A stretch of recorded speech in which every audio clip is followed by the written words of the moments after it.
Hi, welcome to part 42 on the Lackawanna Cut-Off. We're going to be talking about promoting the cut-off. Hi, I'm Chuck Walsh, and we're here in the Newark Public Library in Newark, New Jersey. And we're going to be talking about promotional campaigns on the cut-off, but really we're going to be focusing on one particular article that was written and published in July of 1990. But actually there is a long history with promoting the cutoff, going back to the Lackawanna when the cutoff opened in 1911. As early as 1912, and we'll show you a copy of the poster of Phoebe Snow promoting how the cutoff in New Jersey was lessening the distance between Hoboken and Buffalo, New York by 11 miles. But the promotional campaign that I'm referring to comes much later under totally different circumstances. Now, just a real brief to get you up to date as to where we're going in terms of the time frame of 1990. The cutoff is operated as part of the main line of the Lackawanna by the Lackawanna Railroad until 1960. From there until 1976, it's operated by the Erie Lackawanna. In 1970, during that time, they discontinue their passenger service. Freight service does continue, however. 1976, Conrail takes over and operates the line for about 2 years or so. At the end of 1978, they shut down the cutoff, and in 1981, November 1981, they filed for abandonment.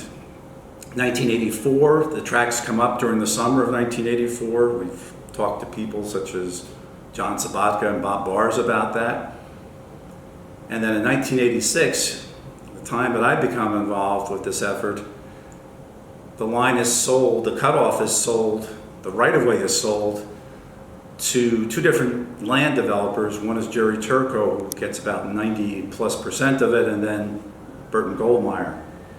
Turco says he basically wants to destroy the cutoff and pull up all the fill from it and bring it to projects that are at that point ongoing in downtown Manhattan. So during the late 1980s, I'm involved with trying to prevent that from happening.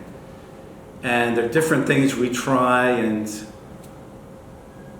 ultimately, and I'll take credit for this, ultimately we're able to get a $25 million bond issue on the November 1989 ballot.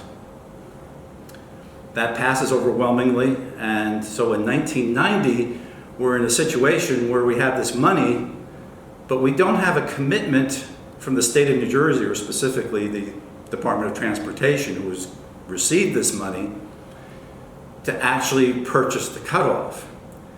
And at that point, Mr. Turco starts talking about, oh, I want $100 million for this right of way. Now we have $25 million, $100 million, well, that's a real problem.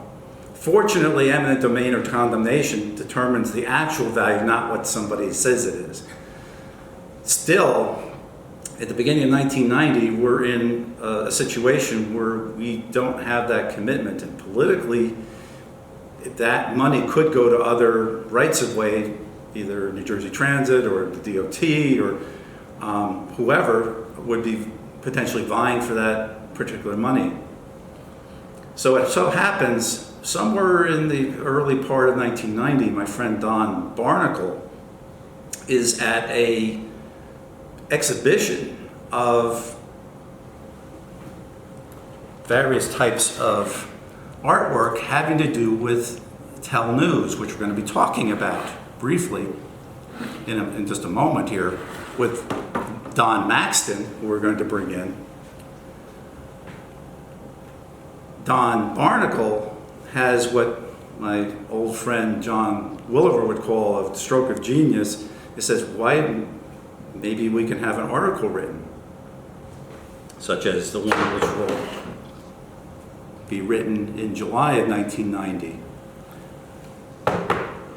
So I write a letter, and it goes to the folks at the phone company, specifically for the Tel-News. And from there, I think we're going to bring in Don Maxton to talk about how all that worked and to get sort of the behind-the-scenes view of what happened and all of that. So Don, why don't you come on in?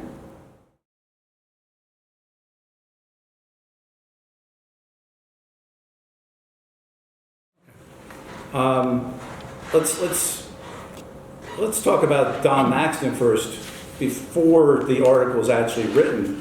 What's your background, and how do you end up writing Tel-News articles? And then we'll talk about, specifically the Tel-News. Okay. Yeah, thanks, Chuck, and I'm glad to be doing this with you today. Thank you for the invitation. I was a manager at New Jersey Bell in Newark in the public relations departments from 1980 to approximately 1995. And during that time, most of my duties consisted of editing and writing a weekly employee newspaper, and also working with the media on stories about telecommunications and New Jersey Bell. And during that time, the editor for the Tel-News publication, which was managed by one person in the advertising department, and I'll talk about the advertising just in a little bit later, she retired, and they didn't fill the position. And so what happened was that somebody was given the responsibility of managing Tel-News, which came out once a month with customers' bills. And the phone bill. Yeah, the phone bill, the telephone bill that everybody used to receive from New Jersey Bell. Now you get them from Verizon. But this particular person really wasn't a writer, and it really wasn't a big part of her job. So she asked for volunteers from the department to write the stories, and about 3 or 4 of us put their hands up and said, yeah, we'd be happy to do it. I'd always wanted to do it myself. So I did several stories on a variety of subjects, and then in 1990, a request came from Chuck to write something about the Lackawanna Cut-Off, which I had no idea what it was at all. So I talked to Chuck, and he filled me in. He showed me some books and photographs, and gave me enough information to write a story about it. And I know at the time, and I remember going to your house in Elizabeth, and I remember, the one thing I remember, there was a big old house. Right. And I remember, maybe I'm misremembering this, but I remember, and I was kind of envious, because you had these bookcases, it seemed like they went to the ceiling. They're built-in bookshelves, yeah. It was always one of those fantasies. I'd rather have one of those, because my wife Kathy would have killed me. But I remember that very much. And I know we did. I handed off this book, and I think the book from Tabor. Mm-hmm. But what I should note about this situation is that back in 1990, it's a totally different time. If you're trying to get the word out, and obviously you didn't know about the cutoff, and obviously a lot of people didn't know about the cutoff at that point and what the situation was. There was no internet. Cell phones were almost non-existent, so there was no texting. Email was at best in its infancy. I mean, I can still rattle off all the reporters for the Newark Star-Ledger: Guy Baer, Fred Awn, Patty Paw, Art Charlton. They all wrote articles on the cutoff. I remember them. Mm-hmm. But you kind of lived or died by that. But the reach for that was limited. If you're lucky, you might have been on the first page of the second section or buried somewhere else. And it wasn't something you could just snap your fingers. It just sometimes you just needed to have something happen or whatever. But whatever the case was, it was never, I'm going to say dependable, but that kind of thing. We never had anything like this with the Tel-News. Now, I guess the question I have, so what happens, what was I'll say, if you can recall, 35 years ago now, What was the process when, let's say, an idea came in? I don't know if they were usually inside or they came from somebody from the outside, like me pitching, oh, I want you to write an article about the Lackawanna Cut-Off. Mm-hmm. How did you folks decide that, if you can recall? Well, generally, some of the ideas came from the editor himself or herself, but we also got a lot of requests for stories from customers who had read Tel-News, were interested in it, and would like to see something they were interested in publicized. And I covered a wide, very wide variety of subjects, but they were all connected with New Jersey history, specifically. And of course, New Jersey has a lot of history, so there really were never really a lack of story ideas. We didn't really have to worry about finding stories, just occasionally. But it did come out 12 times a year, and they were a challenge to write because, I'll just note here, I'll show you this copy of the Lackawanna Cut-Off. The one side of this Tel-News bill insert was devoted to a story about New Jersey history. And if it's a complex subject, and we only had a certain amount of space, a certain amount of words we could use, so it was quite a challenge to compress the language and tell as much of the story as possible in a limited amount of space. And I just want to say a little bit about how or why Tel-News originated. It was started by the advertising department as a way of publicizing New Jersey Bell services, which were described on the flip side, at least in later years. Early formats were different, but it was a way to get people to look at this insert instead of just taking it and tossing it away and just keeping the bill. There was something colorful and interesting for them to read about, and hopefully look at the flip side and learn about some New Jersey Bell services as well. Roughly speaking, at this point in time, 1990, about how many of these are going out, or how many bills are being sent out, if you know? Yeah, I don't really remember the precise number. When one was finished and we were ready to send it to the printer, I know it was more than 1 million. It may have been closer to 2 million or slightly over at some point, because it went to every single New Jersey Bell customer in New Jersey. And at that time, New Jersey Bell served virtually everyone in the state, except for a couple of very small independent companies in southern and central New Jersey. So there was a huge audience, and so that's let's say 2 million, Yeah. 2 million bills, but each household could have 2 or 3 people, Sure. 4 people, So conceivably, you're reaching, theoretically, if everyone read this article, at least half of the population of the state of New Jersey. yeah, a good number of people for sure, because people did like it. And they did read it, responded, and sometimes wrote letters, praising it or telling us about errors that might have been made, that kind of thing. But So you do get feedback on this particular article, because we were talking about, I know there are other articles, maybe you want to talk about them as well. I mean, sort of like, what were examples of other subjects that you recall writing about? As I said, this goes back, the publication itself went back to 1935 and had quite a different format then. Well, what if you have any examples that you can think of in terms of the the history that sort of like, I would say jump out at you, but ones that are notable, I guess you would say, that have Sure. been done, other than the Cut-Off article, which we'll talk about a little bit more Sure. too, because obviously you get quite a response from that. There were many. Here's one from 1988, and it had a slightly different format. This was published on the anniversary of Orson Welles' radio program about the War of the Worlds, which fooled a lot of people into thinking that aliens had landed in New Jersey. That was one. It was tied to a particular event. Where was that? Because I was there. Okay. Of all, I'm trying to remember the name of the town, that they thought that the aliens were, and the guy started shooting at the water tank. Yeah, it was in central New Jersey, West Windsor Township.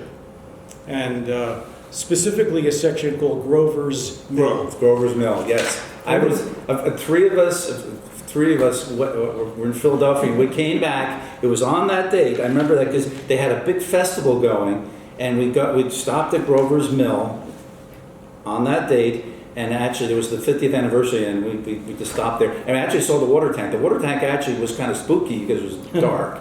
But I remember I heard the story that one of the farmers was shooting at it because he thought it was an alien craft or something. So one way to come up with stories would be to look at New Jersey history. Back then, I guess an encyclopedia or some other source. The New Jersey reference room at the Newark Library was one of our main sources of information. And we'd look for anniversaries or dates coming up, and such as this one.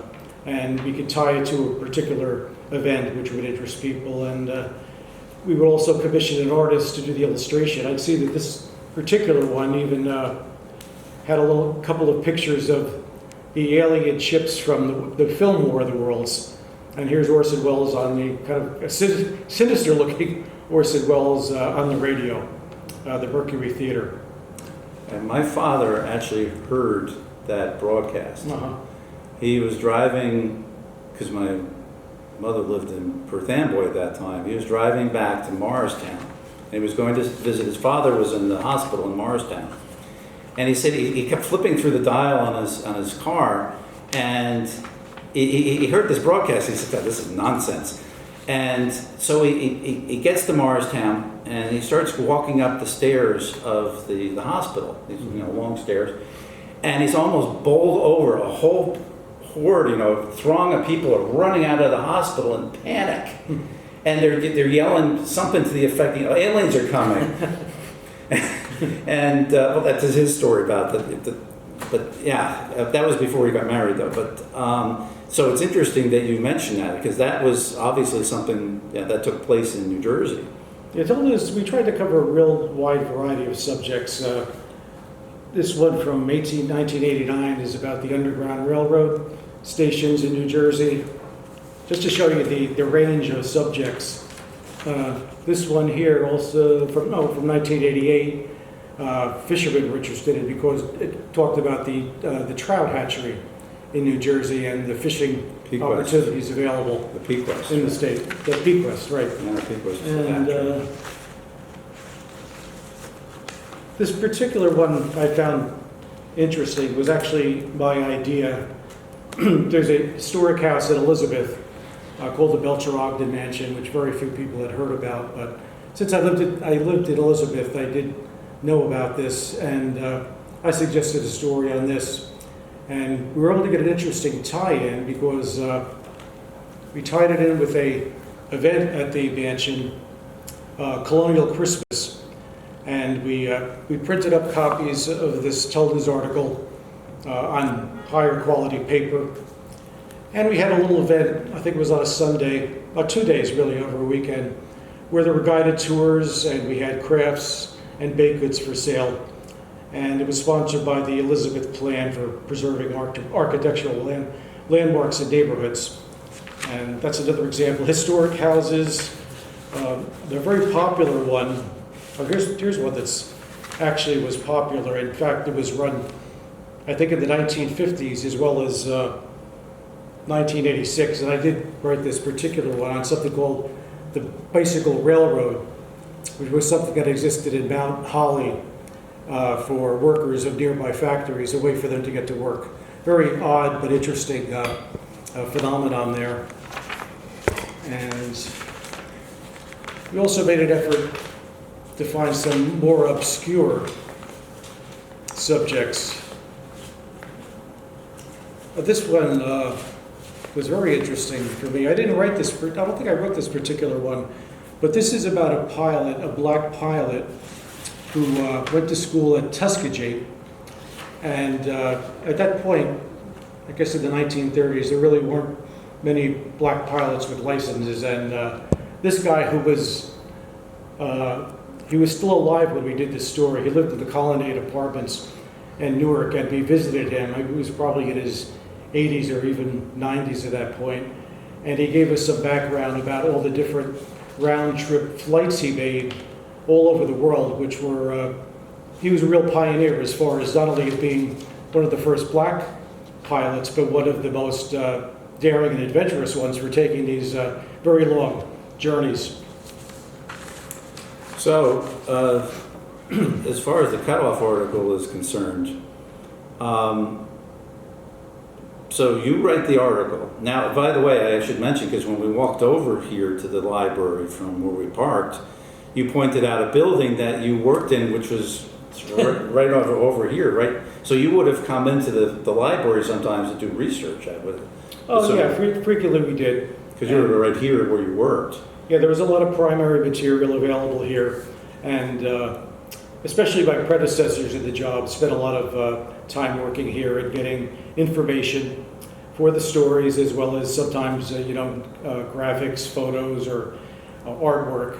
And the it was library, a great reference for us. And now that the library also has I'll call it a repository, or what would you call it, of Tel-News articles, actually over the years. They've been saving them. Yeah, Obviously, there hasn't been a Tel-News article in over 30 years, but they did keep the ones that were published. Well, they have a pretty comprehensive collection, and when I came here a few months ago to get some background, and also some of these old issues of Tel-News, where this interview, the gentleman I spoke to dug out from the archives, copies from the 30s and the 40s and the 50s that I had never seen before. So, they've kept record. I guess they received a copy of each issue we put out since 1935. Interesting.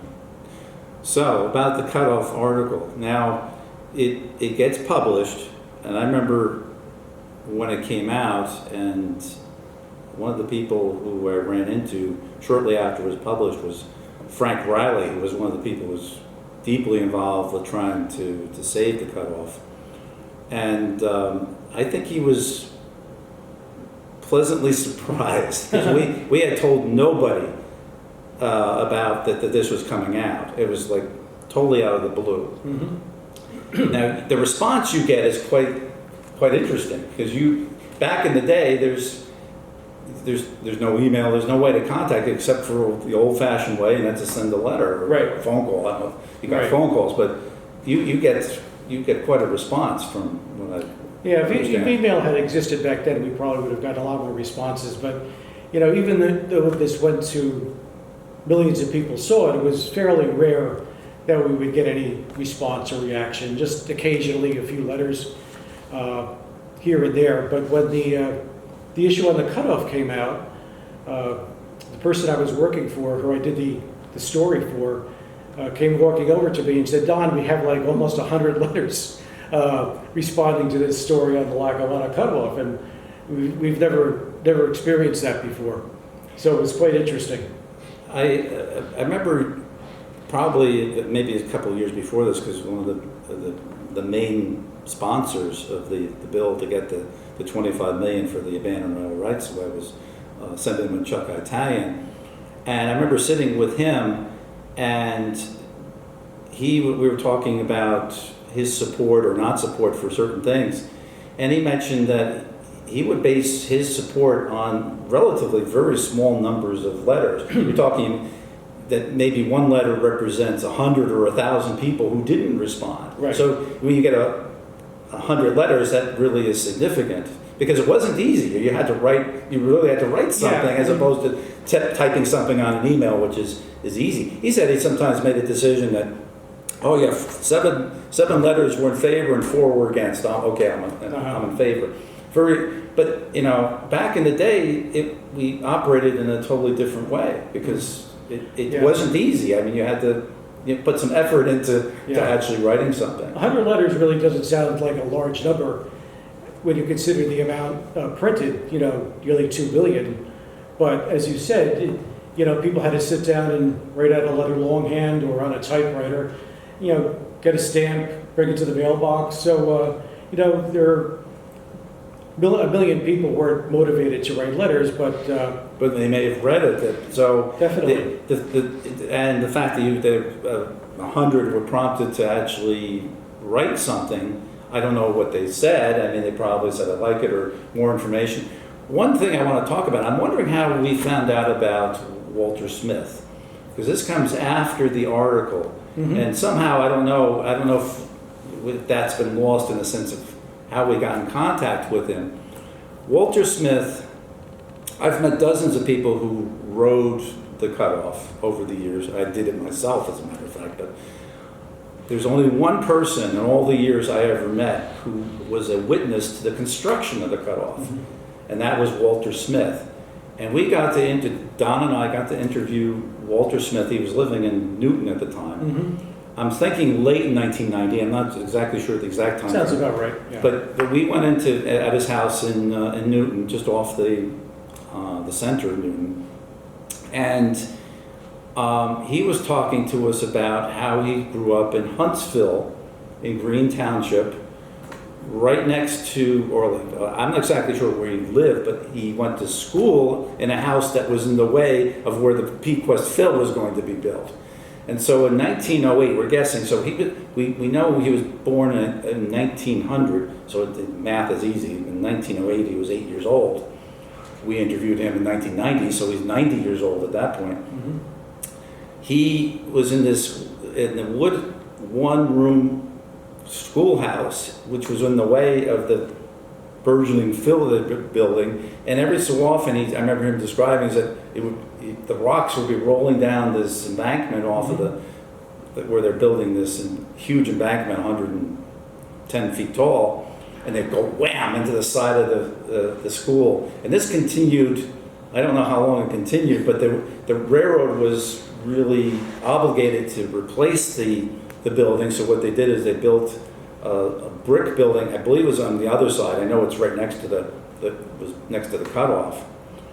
It still exists today as a private residence. It was made out of brick, but it was really inadequate and it was only used for a short period of time. But Walter Smith was related to that story to us. Now, I don't know, do you remember anything else about it? Because I know we recorded the interview and, well, somehow we can't find that recording, but... Yeah, we had it on a cassette tape, as I recall. Yeah, we talked to him for a while. I don't remember what else he talked about. I know... That was pretty much the main topic, I think. It was a long time ago, and it's a shame we don't have, the cassette seems to be lost, unfortunately. Yeah, I mean, well, but at least we remember him. Oh, of course, yeah. Was One of the last living people who saw the construction, part of the construction process. once again, I mean, and now forget it, of course. At that time, we're talking about the very end of where you would have, anyone would have still been alive. Mm-hmm. But still fascinated that at least we got to talk to him. Yeah. Before we go, you were the author. This is a rare opportunity to actually have you read the article out loud to us. Oh, okay. And we'll talk about it a little bit afterwards, because there was research that was done and some interesting research I did afterwards because of what was in there. But maybe if you can, give us your best rendition of. Sure, I'll do the best I can. I don't have a trained speaking voice, but I'll give it a try. I wasn't really pleased with the title, The Lackawanna Cut-Off, but it's difficult to write, an effective headline in a relatively. It was good to us. I mean, it was okay. It certainly told you the subject right up front. If we had a choice, that would have been the one. The issue, and I think you speak to that. What's the Lackawanna Cut-Off? I remember doing. It was Don Barnacle again. We were doing we had a table at the Hoboken Festival. I want to say it was either 87 or 88 we did that. And we had people coming out, we had petitions, we were all doing all that. People asked questions, and we had a nice map in the back and so forth. And this one guy walks up to us and he looks at the map and then he looks at us and he said, "What's a cutoff?"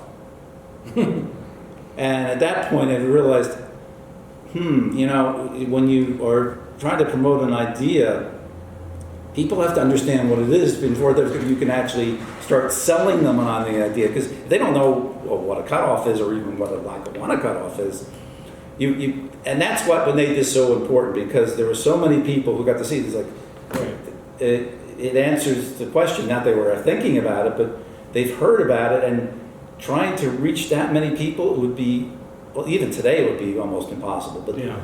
and not that well, it was a once in a lifetime really opportunity to do that. Sorry, but here, please. All the stars are in the right place. Yes, absolutely. But we like the title. Yeah, I had, when Chuck first proposed this and I saw his letter, I really, and even when I was speaking to him for the first time, I had really no idea what this looked like or what it was. What helped is we met and he showed me this book as well as some other material. Yes. And we probably answered some questions that you might have had as well. I'm sure that was the case, but we selected a really striking example of what we could do with artwork, which was we hired an artist to do a rendition of Paulins Cut-Off, which you can see here with a steam engine. I think it turned out pretty well. It's pretty close to the cover of the book. You mean the Paulins Kill Viaduct? Yeah. That's okay. Well, Okay. right. And it was a striking image, which made for a great cover. And it also gave you an idea of what we're talking about here. And also had some other, what other little illustration we had room for, which was, I guess, is this Phoebe Snow? That was the Phoebe Snow, or Phoebe Snow, the person, you know, I'm gonna say the mascot, the one who, upon the road of anthracite, I'm not familiar with the ditties, but it was about the cleanliness that you would come off of with the Lackawanna, not just the Cut-Off, but the Lackawanna, because they burned anthracite coal, and Right. Phoebe Snow was white as snow and such. Right. And there's also a little call out here from the story. And when I saw the photographs of the construction, it was just really, I was extremely impressed by how this was constructed. It was just really quite amazing. I was hoping I wish I had space to use more artwork of the actual construction, because I just found it fascinating. I do describe it. You described it very well, Anyway, why don't Go right I ahead. read this and maybe that'll come up. So again, the title is simply The Lackawanna Cut-Off. And tucked away in northwestern New Jersey stands a striking reminder of the golden age of railroads. The Paulins Kill Viaduct. Its 7 graceful arches spanning the Pequest River, which was an error. It should have been the Paulins Kill River, 115 feet below. It's one link in a chain of bridges, tunnels, and embankments that compose a little-known engineering marvel. The Great Lackawanna Cut-Off, running 28 miles from the tip of Lake Apatcong to the Delaware Water Gap. From 1911 to 1960, Lackawanna Railroad passengers enjoyed views of lush farmland and rolling hills as they traveled along the Cut-Off. Imagine riding through a scenic valley on a 110-foot high embankment. One reason the Cut-Off was called the High Line. But the Lackawanna didn't spend $11 million for the Cut-Off, which is about $1 billion in 1990 dollars, for the view. This grand work of concrete, steel, and earth was a badly needed shortcut. At the turn of the century, railroading was hotly competitive. The Lackawanna's meandering route from Lake Apatcong to Pennsylvania was full of sharp curves and steep grades that delayed trains. This nagging headache of a line was losing the railroad time, money, and a competitive edge. In 1905, Lackawanna President William Haynes Truesdale took action. He envisioned a new, shorter rail line cutting straight across rivers, hills, and valleys. 3 years into planning and 3 in construction, the project was comparable in scale to the Panama Canal. 5 million pounds of dynamite cleared a path through hills and ridges. Massive steam shovels scooped the debris into dump cars, which were hauled by locomotive to construction sites in the valleys. Nearby residents watched embankments slowly rise from ground level as the dump cars, perched high on flimsy timber trestles or cable-suspended track, poured tons of rock and earth onto the ground below. 7 contractors hired thousands of men to perform this difficult, dangerous work. Experts think that 25 to 30 men lost their lives during the construction. 3 stations and 73 bridges, culverts, and viaducts were built, including a major span across the Delaware River. Engineers admired the railroad's pioneering use of reinforced concrete, which later became standard construction practice. The Paulins Kill Viaduct, a jewel at the Cut-Off's crown, was the world's largest concrete railroad bridge until the Lackawanna raised an even greater one in Pennsylvania several years later. Another record breaker was the Peak West Fill, 3 miles long and 110 feet high. It's still the world's largest railroad embankment.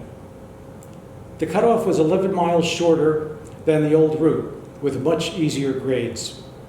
It opened for passenger service on Christmas Eve, 1911, and was the Lackawanna's main connection from Hoboken to Buffalo until October 1960.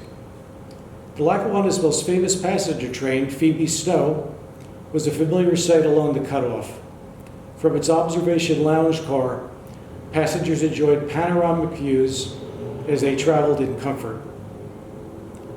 Rail business slowly declined after the Great Depression. The Lackawanna merged with the Erie Railroad in 1960 and used the Cut-Off less frequently. Conrail used it for freight runs after the Erie-Lackawanna went bankrupt, but abandoned the service in 1979. The tracks were removed 5 years later. Trains no longer thunder across the great Lackawanna Cut-Off.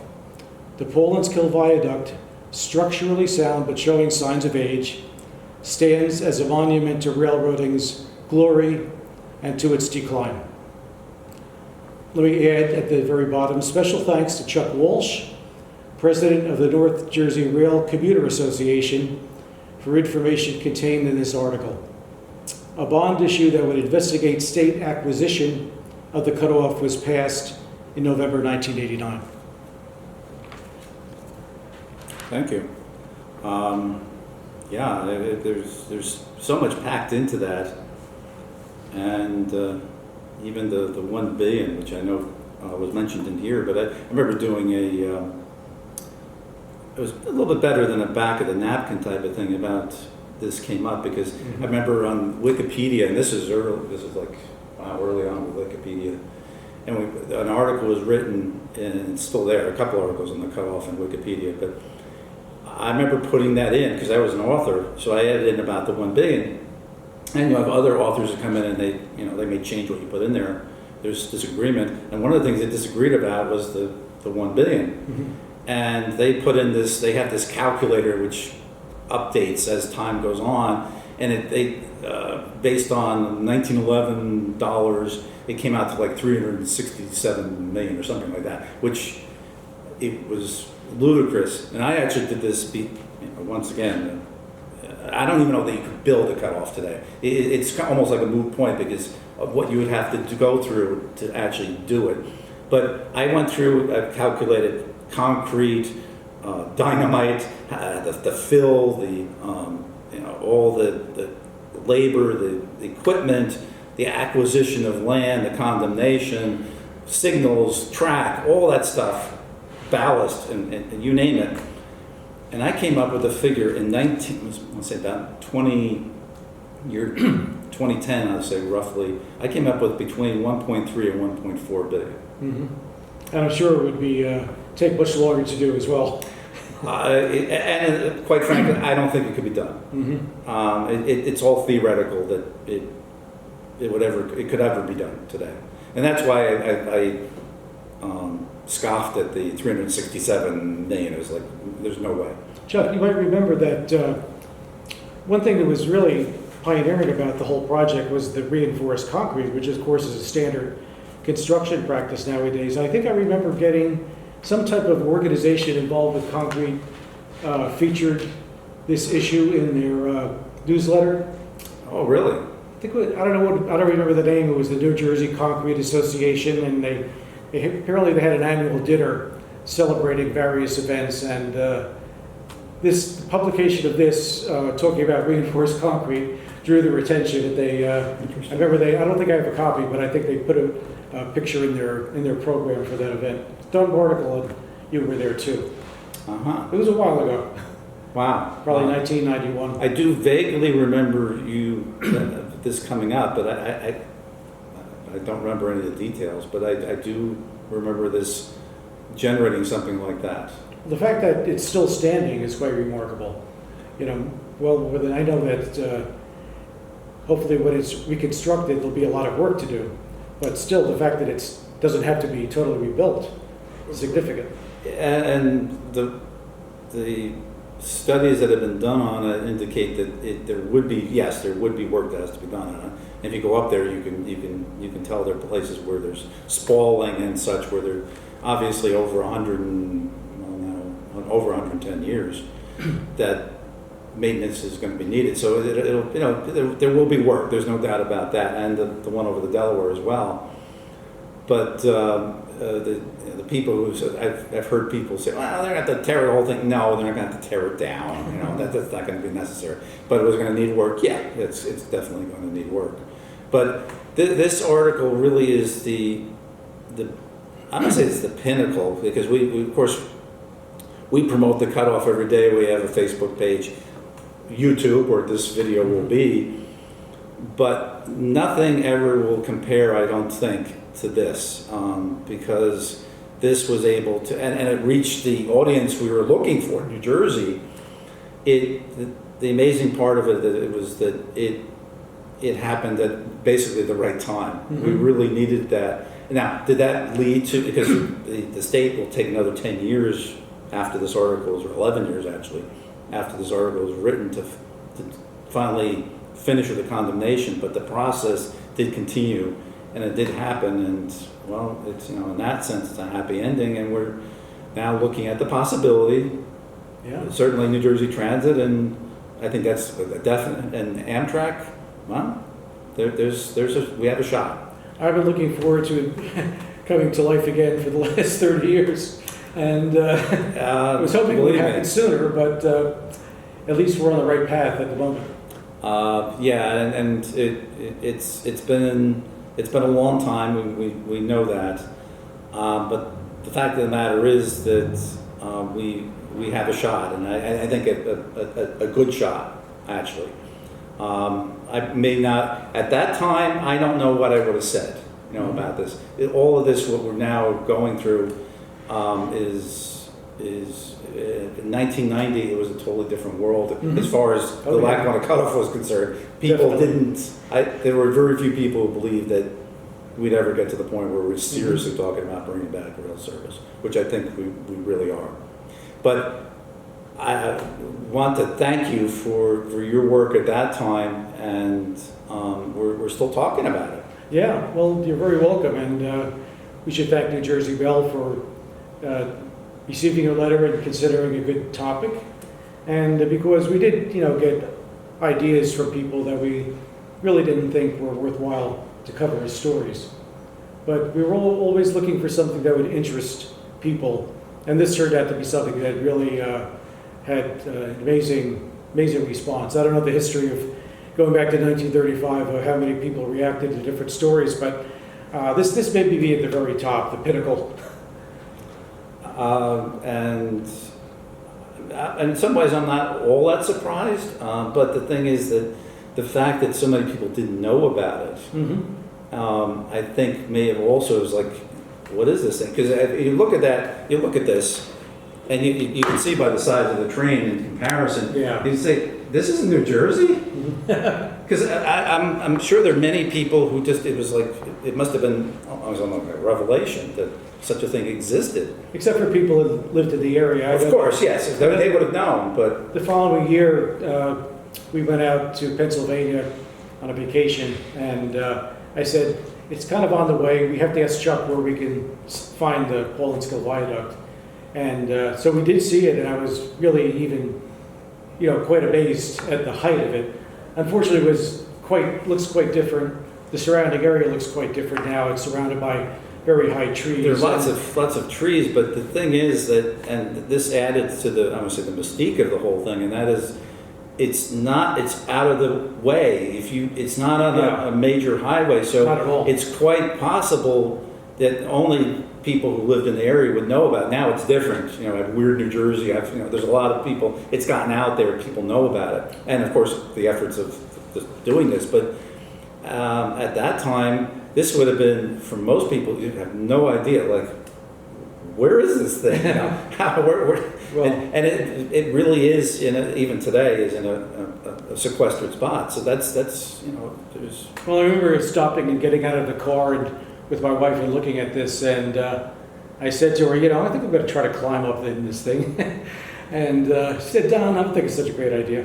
But I did make a little headway, but we were on a tight schedule, so I decided not to attempt it. I didn't, feel like getting injured on the way to vacation, but it was quite an impressive sight. There's a good view from on top. I'm sure there is. Even today, I'm sure there is.